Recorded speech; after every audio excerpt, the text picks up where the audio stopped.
नमस्कार। बेस्ट ज्ञान चैनल पर आप सबका स्वागत है। रोज की तरह आज के इस वीडियो में हम देखेंगे मध्य प्रदेश और देश के अब तक की दिन भर की बड़ी खबरों का सारांश, प्रदेश के हर एक जिले के मौसम का ताजा हाल और आगामी 5 दिनों का मौसम पूर्वानुमान, प्रदेश की बड़ी मंडियों का ताजा मंडी भाव। वीडियो को पूरा देखिए ताकि पूरी जानकारी आपको मिल पाएगी। मौसम विभाग भोपाल ने आगामी 5 दिनों का जो मौसम पूर्वानुमान या भविष्यवाणी जारी की है, उसके अनुसार अगले 5 दिनों में बहुत सारे जिलों में 3 दिन तक बारिश की भविष्यवाणी की गई है। आगे विस्तार से देखेंगे। चुनाव से पहले लाडली बहनों के लिए भी खुशखबरी है। सबसे पहले मौसम का हाल देख लेते हैं। देश के मौसम की बात करें तो मौसम विभाग के अनुसार पूर्वोत्तर क्षेत्रों में रविवार तक बारिश और तूफान चलने की संभावना है। अरुणाचल प्रदेश, असम, मेघालय, नागालैंड, मणिपुर, मिजोरम और त्रिपुरा में हल्की से मध्यम बारिश हो सकती है। मौसम विभाग ने अरुणाचल प्रदेश में भारी बारिश के साथ ही बर्फबारी का भी अनुमान जताया है।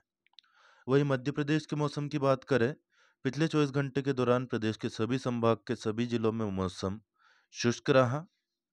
प्रदेश में सर्वाधिक अधिकतम तापमान दमोह में दर्ज किया गया 41 डिग्री सेल्सियस, जबकि सबसे कम यानी कि न्यूनतम तापमान रीवा में दर्ज किया गया 16.8 डिग्री सेल्सियस। बात करें आगामी मौसम पूर्वानुमान की, वर्तमान में दैनिक अधिकतम तापमान, आर्द्रता और हवाओं की गति के आधार पर प्रदर्शित उष्णता सूचकांक यानी कि हीट इंडेक्स जो कह रहा है, उसके अनुसार भिंड, मंडला, सिवनी, बालाघाट, डिंडोरी, छिंदवाड़ा, नरसिंहपुर, नर्मदापुरम में सहनीय विकलता यानी कि लो डिस्कम्फर्ट का अनुभव जनसाधारण को करना पड़ सकता है। वर्तमान में समुद्र तल से 900 मीटर की ऊंचाई पर दक्षिणी तमिलनाडु से लेकर कर्नाटक और विदर्भ होते हुए दक्षिण पूर्वी मध्य प्रदेश तक हवाओं में डिसकंटिन्यूटी व्याप्त है। फिलहाल आगामी 24 घंटे के दौरान प्रदेश के सभी संभाग के जिलों में मौसम शुष्क रहने की संभावना है, लेकिन आने वाले 2 दिनों में प्रदेश के कई हिस्सों में वज्रपात और झंझावात के साथ ही हल्की वर्षा और तेज हवाएं चलने की संभावना बनी हुई है। जिलेवार मौसम पूर्वानुमान की बात करें, भोपाल, विदिशा, रायसेन, सीहोर, राजगढ़, नर्मदापुरम, बैतूल और हरदा, इन सभी जिलों में 5 अप्रैल तक मौसम शुष्क रहेगा। 6 और 7 अप्रैल को भोपाल में कहीं कहीं पर बारिश की संभावना है। 8 अप्रैल को मौसम शुष्क रहेगा। विदिशा और रायसेन में 6 अप्रैल तक मौसम शुष्क रहेगा। 7 अप्रैल को कहीं कहीं पर बारिश हो सकती है। सीहोर जिले में 6 और 7 अप्रैल को कहीं कहीं पर बारिश का अनुमान है। राजगढ़ जिले में अगले 5 दिनों तक मौसम शुष्क रहने की संभावना है। नर्मदापुरम, बैतूल, इन दोनों जिलों में 6, 7 और 8 तारीख को कहीं कहीं पर बारिश के साथ ही धूल भरी आंधी चलने, बिजली चमकने या गिरने का अलर्ट जारी किया गया है। हरदा जिले में 6 तारीख तक मौसम शुष्क रहेगा। 7 तारीख को कहीं कहीं पर धूल भरी आंधी चलने के साथ ही बारिश हो सकती है। 8 तारीख को फिर से मौसम शुष्क हो जाएगा। बुरहानपुर में अगले 5 दिनों तक मौसम शुष्क रहेगा। खंडवा और खरगोन में 5 अप्रैल को कहीं कहीं पर बारिश का अनुमान है। बड़वानी, अलीराजपुर, झाबुआ और धार में अगले 5 दिनों तक मौसम शुष्क रहेगा। इंदौर में 6 अप्रैल तक मौसम शुष्क रहेगा। 7 अप्रैल को कहीं कहीं पर बारिश का अनुमान है। उज्जैन, देवास और शाजापुर में 6 और 7 अप्रैल को कहीं कहीं पर धूल भरी आंधी चलने के साथ ही वज्रपात और बारिश की संभावना है। आगरमालवा, मंदसौर और नीमच में अगले 5 दिनों तक मौसम शुष्क रहेगा।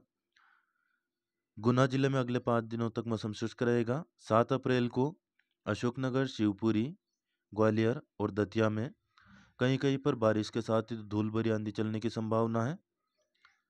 भिंड, मुरैना और श्योपुर कला जिले की बात करें, भिंड और मुरैना जिले में 6 अप्रैल को कहीं कहीं पर बारिश हो सकती है। श्योपुर कला जिले में अगले 5 दिनों तक मौसम शुष्क रहेगा। सिंगरौली, सीधी, रीवा, मऊगंज और सतना जिले में अगले 5 दिनों तक मौसम शुष्क रहेगा। अनूपपुर और शहडोल जिले में 6, 7 और 8 तारीख को कहीं कहीं पर बारिश का अनुमान है। धूल भरी आंधी चलने के साथ ही बिजली चमक या गिर सकती है। उमरिया जिले में 6 तारीख तक मौसम शुष्क रहेगा। 7 और 8 को कहीं कहीं पर धूल भरी आंधी चलने के साथ ही बारिश का अनुमान है। 6 से 8 तारीख तक डिंडोरी जिले में कहीं कहीं पर बारिश का अनुमान है। कटनी, जबलपुर और नरसिंहपुर जिले में 7 और 8 तारीख को धूल भरी आंधी चलने के साथ ही बारिश हो सकती है। छिंदवाड़ा, सिवनी और मंडला जिले में 6, 7 और 8 तारीख को 40 से 50 किलोमीटर तक की रफ्तार से हवा चलने के साथ ही धूल भरी आंधी चलने और गरज चमक की संभावना है। 7 और 8 अप्रैल को बालाघाट, पन्ना, दमोह, सागर, छतरपुर में कहीं कहीं पर बारिश की संभावना है। टीकमगढ़ और निवाड़ी में 7 तारीख को कहीं कहीं पर बारिश की संभावना है। मेहर जिले में अगले 5 दिनों तक मौसम शुष्क रहेगा। पांडुर्ना जिले में 7 और 8 को बारिश हो सकती है। उम्मीद है वीडियो में दी गई जानकारी खास तौर पर किसानों के लिए विशेष उपयोगी होगी। वीडियो में दी गई जानकारी आपको उपयोगी लगे तो प्लीज़ लाइक ज़रूर कर दें। अन्य किसान भाई या दोस्त जो भी आपसे फेसबुक, व्हाट्सएप या टेलीग्राम ग्रुप पर जुड़े हो उनको भी शेयर करें। कोई प्रश्न या सुझाव पूछ या बता सकते हैं कमेंट करके। इस चैनल पर नए हो तो चैनल को सब्सक्राइब कर लीजिए, यानी सदस्यता ले लीजिए, एकदम मुफ्त है। कोई नया पैसा आपकी जेब से नहीं जाएगा, निश्चिंत रहें। अब देख लेते हैं आज का ताज़ा अनाज मंडी भाव। 4 अप्रैल को खुजनेर मंडी में गेहूं का अधिकतम भाव रहा 2400 रुपये, सोयाबीन 4600 रुपये, मसूर 5740 रुपये, रायड़ा 4840 रुपये और चना 5360 रुपये प्रति क्विंटल तक बिका। वहीं औसत भाव गेहूं का रहा 2275 रुपये प्रति क्विंटल, सोयाबीन का 4400 रुपये प्रति क्विंटल, मसूर का 5500 रुपये प्रति क्विंटल, रायडे का 4765 रुपये प्रति क्विंटल और चना का भाव रहा 5050 रुपये प्रति क्विंटल। शाहजहाँपुर मंडी के जो मंडी भाव आलू, प्याज और लहसुन के हैं, गुरु कृपा डेडर्स शाहजहाँपुर के द्वारा जारी किए गए हैं, वह आपको बता देते हैं। नई प्याज एक्स्ट्रा सुपर 1600, सुपर प्याज 1500, एवरेज प्याज 1200, गोल्टा 800, गोल्टी 400 और छाटन 300 रुपये तक बिकी। नई देसी लहसुन का भाव एक्स्ट्रा सुपर 14000, सुपर 12000, एवरेज मोटी 10000, मीडियम 8000 और बारीक 5500 रुपये प्रति क्विंटल। आलू का भाव रहा ज्योति 2000, सोना चिप्स 2000, एवरेज मोटा 1800, गुल्ला 1400, छाटन 1300 और बारीक 950 रुपये प्रति क्विंटल। पूर्व कांग्रेस प्रवक्ता गौरव वल्लभ भाजपा में शामिल हो गए हैं। उन्हें भाजपा महासचिव विनोद तावड़े की मौजूदगी में पार्टी में शामिल किया गया। उनके अलावा बिहार कांग्रेस के जो पूर्व अध्यक्ष है अनिल शर्मा, ये भी भाजपा में शामिल हुए। लोकसभा चुनाव 2024 के लिए मथुरा से भाजपा की उम्मीदवार हेमा मालिनी ने नामांकन दाखिल किया है। प्रोफेसर गौरव वल्लभ का जो इस्तीफा है, आप यहाँ पर वीडियो को रोक करके या फिर स्क्रीनशॉट ले करके पढ़ सकते हैं। राजनीति से जुड़ी अन्य कुछ बड़ी खबरें देख लेते हैं।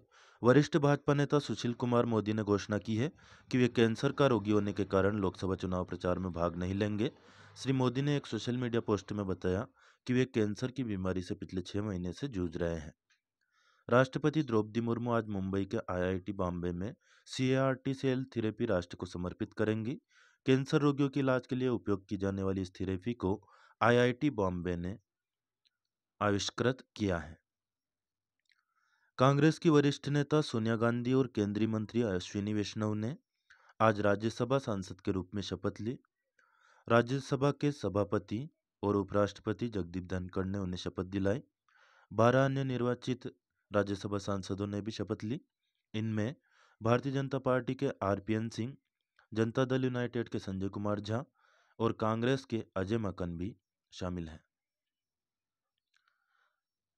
ऑनलाइन जमा होंगे परीक्षा के आवेदन। यह खबर परीक्षार्थियों के लिए उपयोगी है। पहले ये देख लेते हैं।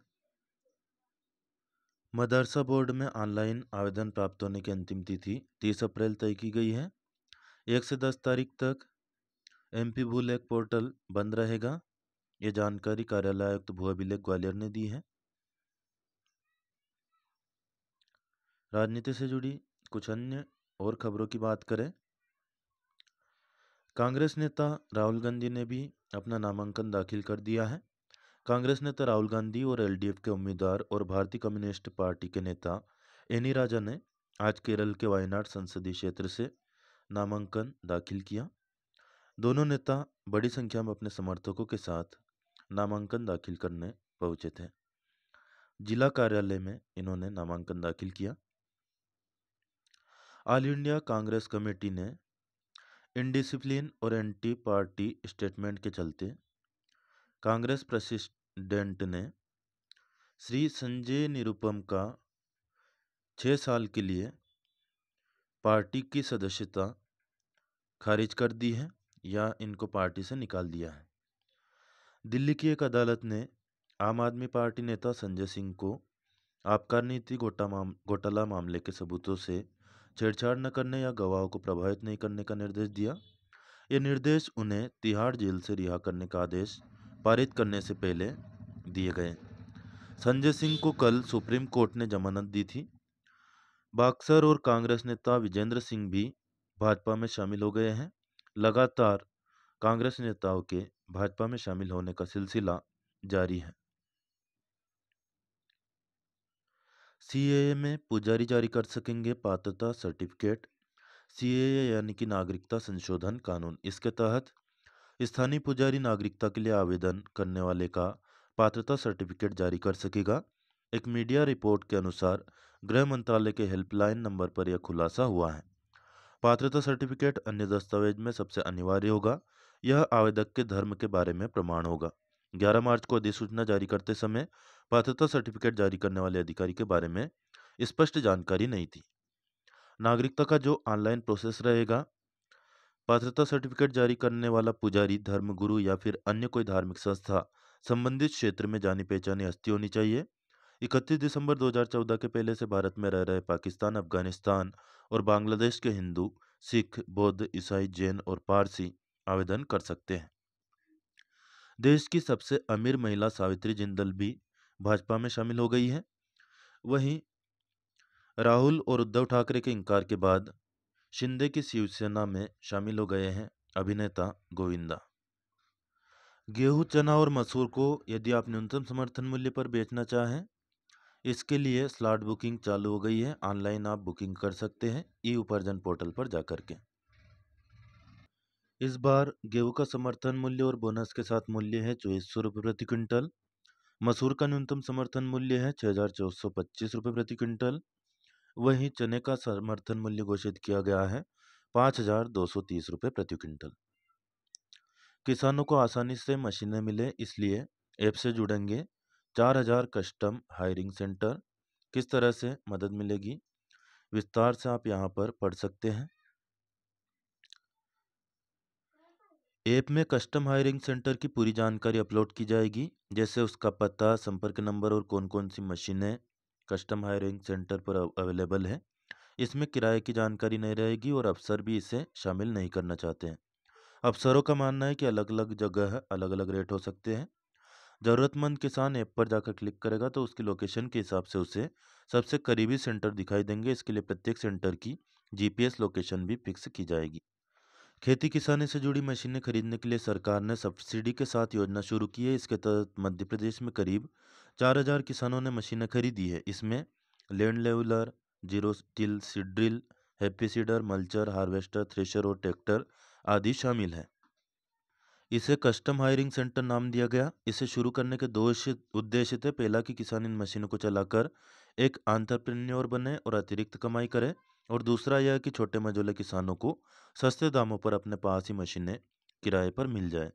एक सेंटर को 10 किलोमीटर के दायरे में काम करना था, लेकिन ज़मीनी हकीकत यह है कि अभी छोटे किसानों को पता ही नहीं है कि उनके आसपास ऐसा कोई सेंटर भी है। पुणे, लखनऊ और हमसफर सहित ये 10 ट्रेनें निरस्त रहेगी। भोपाल मंडल के बिना स्टेशन पर प्लेटफॉर्म नंबर 3 पर वॉशेबल एप्रिन का निर्माण किया जाना है। इसके चलते 10 ट्रेनों को निरस्त किए जाने का निर्णय लिया है। यह गाड़ियाँ 4 अप्रैल से निरस्त होना शुरू होगी। लिस्ट यहाँ पर दी हुई है। यदि आपको भी यात्रा करनी हो तो यह लिस्ट यहाँ पर देख सकते हैं और उसी के हिसाब से अपना जो प्लान है वह बना सकते हैं। डेली न्यूज़, करंट अफेयर, सरकारी योजना और नौकरी की जानकारी के लिए बेस्ट ज्ञान चैनल को सब्सक्राइब करना बिल्कुल ना भूलें, और ऑलरेडी सब्सक्राइब कर चुके हो तो बेल आइकन यानी कि घंटी का बटन जरूर प्रेस कर देना। एक और ऐप सरकार के द्वारा पंचायती राज के सुविधा के लिए लॉन्च किया गया है। पंचायत निर्णय ऐप इसका नाम है। ग्राम सभाओं में उठाए गए मुद्दों और लिए गए फैसलों की जानकारी ग्राम निवासियों को यह ऐप प्रदान करता है। हालांकि गेहूं का भाव सरकार ने चुनाव से पहले 2700 रुपये देने की बात कही थी, लेकिन फिलहाल मोदी सरकार की इस गारंटी की पूरी होने की कोई संभावना नहीं दिखाई दे रही है। खास तौर पर ऐसे में, क्योंकि लोकसभा चुनाव भी है, ऐसे में बड़ा मुश्किल है कि सरकार लोकसभा चुनाव से पहले इस वादे को पूरा कर पाए। लाडली बहना योजना की हितग्राहियों के लिए अच्छी खबर है। पहले 10 तारीख को राशि आती थी, उसके बाद में पिछले महीने 1 तारीख को डाली गई थी, लेकिन इस बार यह राशि जो महिलाएं हैं उनके खाते में 5 अप्रैल को डाली जाएगी, ऐसी सरकार ने सूचना दी है। हालांकि बड़ी घोषणाएं इस समय नहीं की जा रही है, क्योंकि लोकसभा चुनाव और आचार संहिता लागू है। फिलहाल इस वीडियो में इतना ही। पेंशन के जो हितग्राही है उनको भी साथ ही में राशि मिल सकती है। फिलहाल इस वीडियो में इतना